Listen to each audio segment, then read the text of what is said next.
지구 역사상 존재했던 생물 중에 0.1%만이 지금 살아남아 있습니다. 37억 년 동안 이 행성을 지배했던 수십억 종의 생명체들 중 99.9% 이상이 흔적도 없이 사라져버렸습니다. 더 끔찍한 사실은 그들 대부분이 1500만 년이라는 시간을 넘기지 못했다는 겁니다. 호랑이, 사자, 코끼리 같은 최상위 포식자들도 고작 200만 년밖에 버티지 못했고 공룡조차 평균 50만 년을 넘기지 못한 채 멸종했거든요. 그리고 30만 년밖에 안 된 인류에게 남은 시간은 통계적으로 70만 년 정도뿐입니다. 도대체 왜 대부분의 생물은 1500만 년을 넘기지 못하는 걸까요? 그리고 인류는 과연 이 한계를 뛰어넘을 수 있을까요? 지금부터 생명의 역사에서 가장 잔인한 진실에 대해 이야기해 보겠습니다. 먼저 일반적인 종들의 수명을 살펴보면 상황이 정말 암울합니다.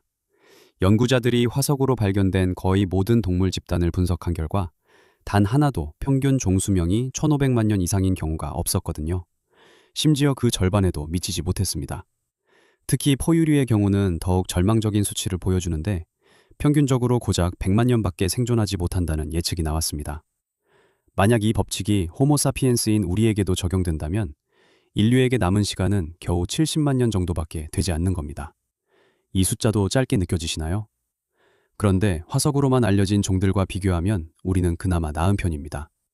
공룡이나 고대 파충류들은 종당 평균 50만 년 정도만 존재했거든요. 이는 과거의 생존 경쟁이 지금보다 훨씬 더 가혹했다는 걸 의미합니다.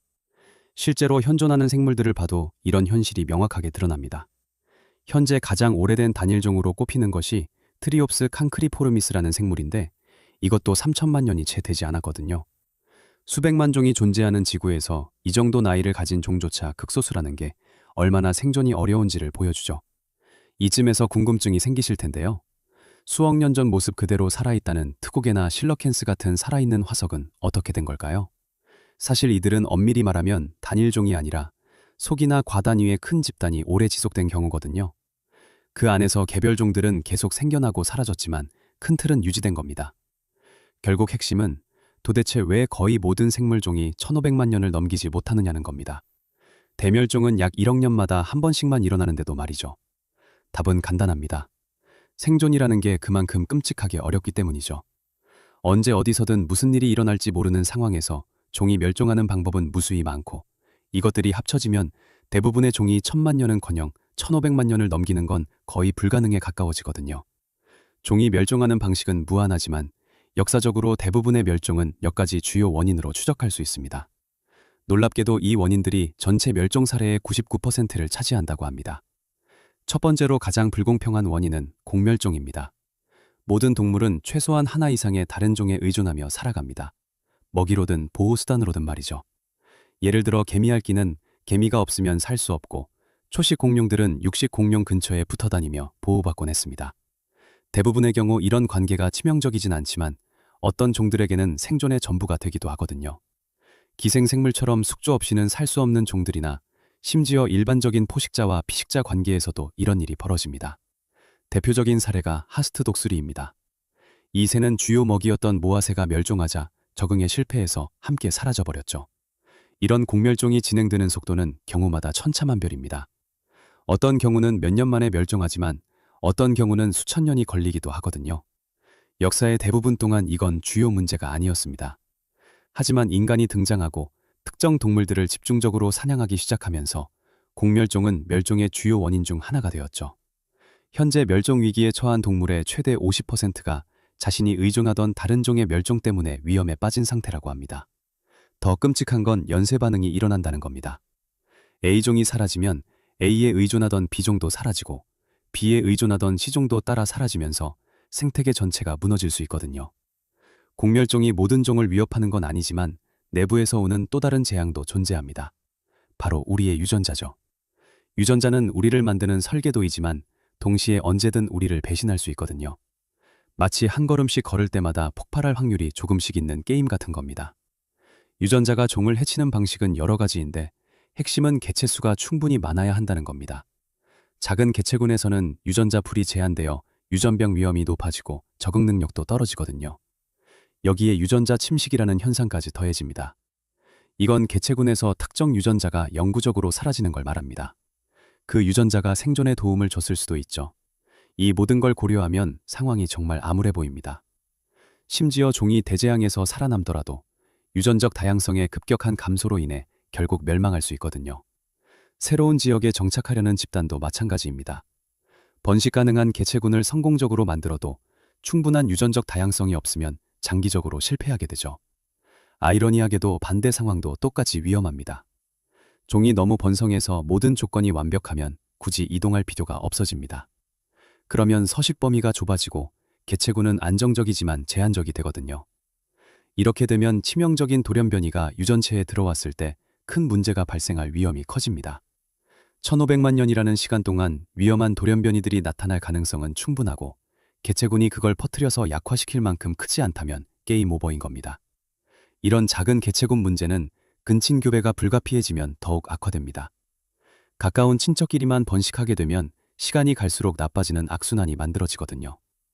놀랍게도 꽤 유명한 동물들이 이런 유전적 문제로 멸종했습니다. 빙하기의 상징인 털 매머드가 대표적이죠. 약 1만 년 전 매머드들이 멸종 위기에 처했을 때 작은 무리가 시베리아 북쪽의 브란겔 섬으로 피신했습니다. 이 섬은 처음엔 완벽한 피난처였습니다. 매머드들이 살기 좋아하는 풀밭과 초원이 아직 남아 있었고 개체 수도 1000마리까지 늘어났을 가능성이 있거든요. 하지만 결국 악몽으로 변하고 말았습니다. 브란겔 섬은 그리 큰 섬이 아니었습니다. 섬이 작다 보니 매머드 무리도 적은 수밖에 없었고 이는 치명적인 문제로 이어졌습니다. 바로 낮은 유전적 다양성이었죠. 시간이 지나면서 이 다양성은 점점 더 낮아졌고 결국 완전한 유전적 붕괴에 이르렀습니다. 6000년과 200세대 만에 매머드들은 해로운 돌연변이로 가득 차게 되었습니다. 마지막 생존자들은 얇고 투명한 털을 갖게 되어 추위를 막지 못했으며 당뇨병과 불임에 시달렸습니다. 심지어 후가까지 일어서 먹이를 찾지 못하게 되었죠. 연구자들은 그들의 유전자가 본질적으로 망가졌다고 표현했습니다. 기원전 2000년경 브란겔 섬의 마지막 생존자들이 죽으면서 털매머드라는 종도 완전히 사라졌죠. 이렇게 길고 고통스러운 최후를 맞이하는 건 끔찍한 일입니다. 하지만 자연에는 고통을 빠르게 끝내줄 다른 방법들이 많이 존재합니다. 주요 방식 3가지가 경쟁, 포식, 질병입니다. 인간은 포식과 경쟁 부분에서 좋은 예시지만 인간만 문제를 일으키는 건 아닙니다. 예를 들어 바트라코키트리움이라는 곰팡이는 질병을 통해 전 세계적으로 최대 90종을 멸종시킨 것으로 알려져 있습니다. 이 3가지 전략은 서로 다르지만 모두 침입종을 통해 퍼진다는 공통점이 있습니다. 최근 들어 이런 일이 자주 발생합니다. 확실히 인간의 활동이 침입종 확산의 주범이지만 이건 시간이 지나면서 계속 있어온 자연스러운 현상이기도 합니다. 비교적 최근 사례로는 대아메리카 교류가 있습니다. 플라이스토세 시기에 수십 종의 동물들이 남북 아메리카를 가로질러 이주했죠. 그들 중 많은 수가 성공적인 침입종이 되었고 결국 여러 대형 동물들의 멸종으로 이어졌습니다. 남아메리카 토착 유제류 같은 일부 대형 동물은 살아남았지만 크게 타격을 입었습니다. 앞서 설명했듯 유전적 다양성이 줄어든 상태에서는 장기 생존이 어렵기 때문에 이건 좋은 징조가 아닙니다. 침입종 문제 외에도 같은 지역에 사는 토착종들 사이의 경쟁도 무시할 수 없습니다. 한쪽에게 유리한 작은 변화가 생태계 균형을 완전히 뒤집을 수 있거든요. 예를 들어 계곡에 홍수가 나서 시베리아 호랑이 개체수의 70%가 죽으면 곰들이 호랑이가 살던 영역을 차지해버릴 수 있습니다. 또는 늑대들이 번식하기 좋은 여름을 맞이하면 개체수가 급증하고 사슴들은 과도한 포식 압력으로 개체수가 급감할 수 있죠. 중생대를 봐도 이런 경쟁 구도가 명확하게 드러납니다. 중형 육식 공룡인 케라토사우루스는 더 크고 강한 알로사우루스가 있는 곳을 피해서 살아야 했습니다. 결국 더 강한 포식자가 어디 있느냐에 따라 약한 포식자의 서식지가 결정되는 거죠. 새로운 종들도 계속 진화하고 있습니다. 새로운 종이 하나 나타날 때마다 동물들 사이의 균형이 깨질 가능성이 높아지죠. 여기서 또다시 1500만 년이라는 시간이 왜 그토록 넘기 힘든지가 드러납니다. 그 시간을 달성하려면 적어도 몇몇 새로운 얼굴들과 마주쳐야 하니까 말입니다. 여기서 더 중요한 문제가 하나 있습니다. 1500만 년을 목표로 하는 종들은 여전히 실패할 가능성이 높습니다. 모든 위협을 이겨내고 살아남더라도 1500만 년이 되는 시점에는 거의 확실하게 완전히 새로운 종으로 진화해 있을 테니까요. 이게 일반적인 의미의 멸종은 아닐 수도 있지만 단일종의 지속적인 존재에는 여전히 큰 장애물입니다. 종분화는 정해진 것이 아니지만 개체군 수준, 지리, 환경 등에서 큰 변화가 있을 때 자주 발생합니다. 1500만 년 안에는 환경이 보통 여러 번 바뀌거든요. 이것도 물론 다양하게 나타납니다. 어떤 지역은 사람의 일생 동안 엄청난 변화를 겪기도 하고 1986년 체르노빌 원전 사고 이후 방사능에 적응한 검은 개구리들이 나타난 것처럼 말이죠. 또는 수백만 년에 걸쳐 일어날 수도 있지만 전체적으로 10만 년 이상 안정적으로 유지되는 환경은 거의 볼 수 없습니다. 수푼이나 호수 같은 것들도 전체적으로 100만 년을 넘기는 경우가 드물고 대부분은 수천 년 안에 사라지거나 적어도 근본적으로 변하거든요. 때로는 이런 환경 변화가 진화로 이어지지만 많은 경우 유일한 결과는 멸종입니다. 환경이 동물들을 이주하게 만들어서 그들이 잘 적응하지 못한 곳으로 가게 되거나 그 자리에 남아서 새로운 조건에서 살아남지 못하고 죽는 거죠. 환경 변화에서 무서운 점은 환경을 바꾸거나 사라지게 만들 수 있는 것들의 목록이 사실상 끝이 없다는 겁니다. 대부분의 경우를 통합하는 하나의 경향이 있습니다. 바로 지구 또는 대자연 자체입니다. 생명에게 가장 큰 위협은 결국 이 행성 자체라고 할 수 있죠. 지구가 다른 행성들보다는 확실히 더 온화한 환경을 제공하지만 그래도 때때로 잔인한 모습을 드러냅니다. 지금도 세계 곳곳에서 대자연이 생명체들을 위협하는 일들이 벌어지고 있거든요. 예고 없이 거대한 화산이 폭발할 수 있고 치명적인 화재가 발생할 수 있습니다. 극심한 가뭄이 시작될 수 있고 날씨가 너무 추워져서 대규모 개체 감소가 일어날 수도 있죠. 대부분의 경우 일어나는 일들이 대규모 멸종을 일으킬 만큼 심각하지는 않지만 심각한 지역적 영향을 줄 수는 있고 시간이 지나면서 이런 작은 사건들이 엄청난 피해를 누적시키거든요. 한 연구에 따르면 매년 전 세계적으로 약 7천 건의 이런 재난이 발생한다고 합니다. 1,500만 년이면 1,000억 건이 넘는 다양한 사건들을 말하는 겁니다. 물론 어떤 정도 모든 곳에 동시에 있지는 않으니까 이 모든 재난을 경험하진 않겠지만 솔직히 이 정도 숫자면 서식 범위가 아무리 좁아도 피해를 입지 않고 살아남는 건 불가능합니다. 게다가 이 엄청난 숫자에 포함되지 않은 게 있습니다. 자연의 주기와 변화들도 이런 작은 사건들만큼이나 치명적일 수 있다는 거죠. 다만 보통 시간적 범위가 더 길 뿐입니다. 예를 들어 날씨 시스템, 해양순환, 심지어 지구의 물리적 움직임까지도 변할 수 있고 모두 자연에 그리고 당연히 동물들에게 매우 강한 영향을 미칩니다. 마지막 빙하기는 지구 궤도의 변화 때문에 끝났다고 여겨집니다. 이게 많은 동물들에게 좋지 않았다는 건 잘 알려진 사실이죠. 한편 사하라에서는 몇천 년 전 계절풍의 이동으로 푸르고 무성한 풍경이 모래투성이의 극도로 건조한 곳으로 변했고 다양한 개체 감소와 이주로 이어졌습니다. 앞서 언급했듯이 이런 변화와 사건의 대부분은 규모가 작고 시간이 지나면서 자주 일어나며 보통 특정 지역에만 극심한 결과를 미칩니다. 하지만 아주 가끔 극도로 이례적인 재앙이 일어날 수 있습니다. 그 강도와 범위가 너무 커서 멸종 사건으로 이어지는 거죠. 일반적으로 연구자들은 멸종 사건에 두 종류가 있다고 생각하는데 소규모와 대규모입니다. 작은 사건들과 비슷하게 자연의 거의 모든 것이 이것들로 이어질 수 있고 가끔은 실제로 여러 것들의 완벽한 조합이 효과를 내기도 합니다. 멸종의 위협은 지구에서만 오는 게 아닙니다. 우주 공간에는 거대한 소행성들이 떠다니고 있고 이것들이 가끔씩 엄청난 속도로 지구와 충돌합니다. 다행히 지구는 대기권과 자기장으로 어느 정도 보호받고 있지만 충분히 큰 소행성이 날아오면 막을 방법이 없습니다. 6,600만 년 전 공룡들을 멸종시킨 게 바로 이런 소행성 충돌이었죠. 우주와 대자연 사이에서 지구는 보통 3천만 년마다 멸종 사건을 경험합니다. 이런 대규모 멸종 사건은 자주 일어나지 않기 때문에 일상적인 멸종의 주요 원인은 아니지만 한 번 일어나면 빠르게 엄청난 파괴를 가져옵니다. 특히 과학자들이 빅 5라고 부르는 5번의 대멸종은 역사상 가장 참혹했습니다. 이 사건들은 한 번에 지구상 모든 생물종의 70% 이상을 쓸어버렸거든요. 이제 왜 99.9%의 모든 종이 1500만 년째 생일을 축하하지 못하는지 꽤 명확해졌을 겁니다. 지구상에서 가장 상징적인 동물들을 보면 완벽한 사냥꾼이나 생존자로 칭송받음에도 불구하고 많은 동물들이 1500만 년에 근접하지도 못했다는 걸 알 수 있습니다.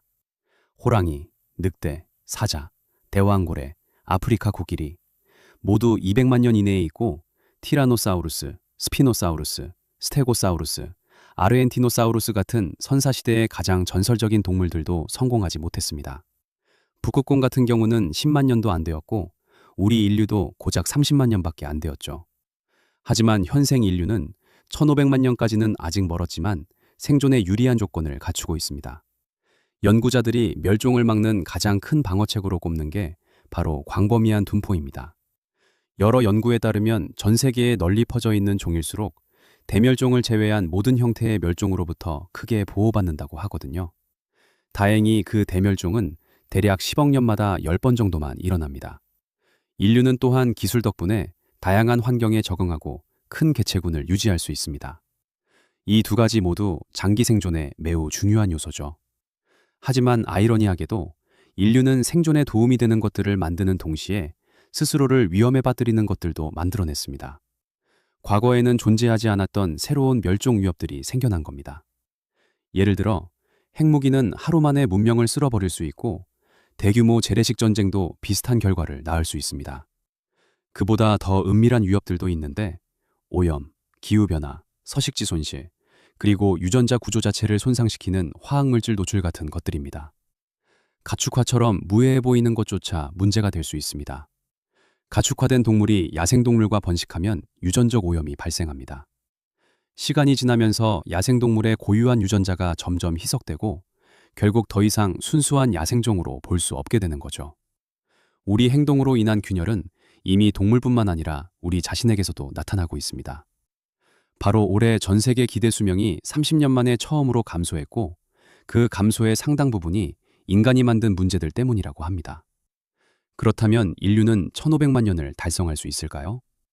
통계적으로 보면 가능성은 희박합니다. 공멸종, 유전적 붕괴, 경쟁, 환경변화, 그리고 우주에서 날아오는 소행성까지 생명이 넘어야 할 장애물은 너무나 많고 지금까지 그 누구도 이 게임을 완벽하게 클리어하지 못했습니다. 99.9%의 생물이 실패한 이 도전 앞에서 우리도 예외는 아닐 겁니다. 포유류의 평균 수명이 100만 년이라는 걸 고려하면 인류에게 남은 시간은 통계상 약 70만 년입니다. 그때가 되면 우리가 이 확률을 이겨낼 수 있었는지 답을 알 수 있겠죠? 하지만 그럼에도 불구하고 인류는 지금 이 순간에도 살아남기 위해 노력하고 있습니다. 어쩌면 그게 생명의 본질인지도 모르겠습니다. 결국 멸종한다 해도 그 순간까지 최선을 다해 살아가는 것 말이죠.